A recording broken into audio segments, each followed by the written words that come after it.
Ang sunod na pag-uusapan po natin ay ang Yes to Healthy Life Juice 18 in 1. Grabe no? 18 in 1. Meron po siyang 18 o 18 na ingredients na nakapaloob po dito sa sachet na to, sa box po ito.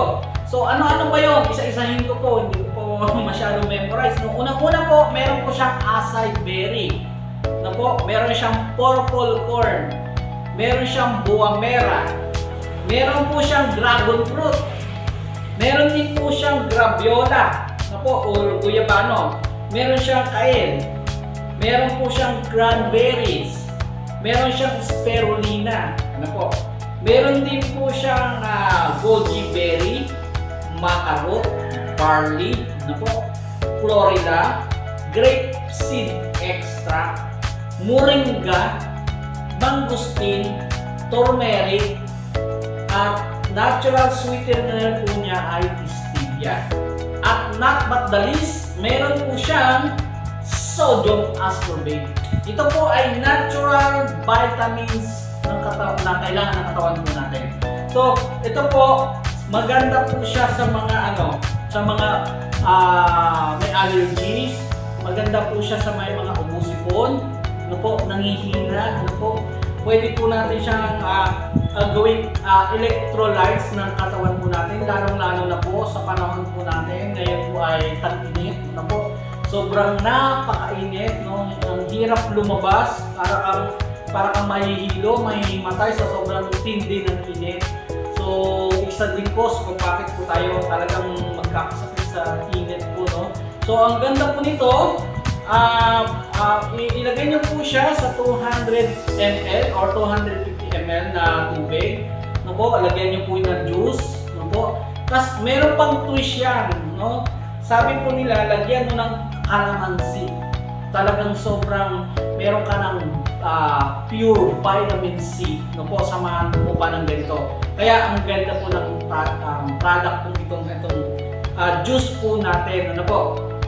So yan po si Yes to Healthy Life Juice 18 in 1.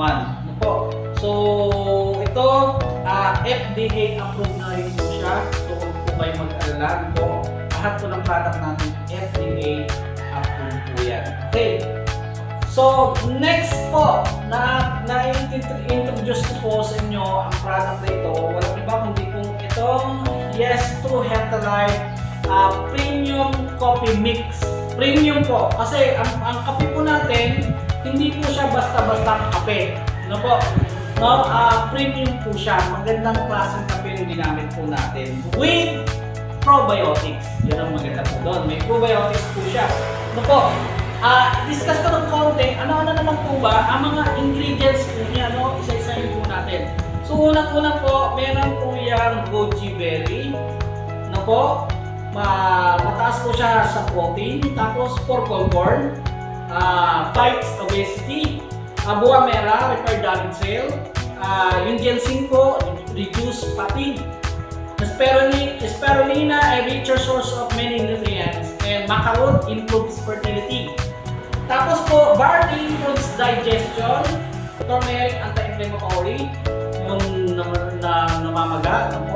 So, grape seed protects against bacteria and infections. Agaricus mushroom, meron po siyang mushroom, improve the quality of life in diabetic.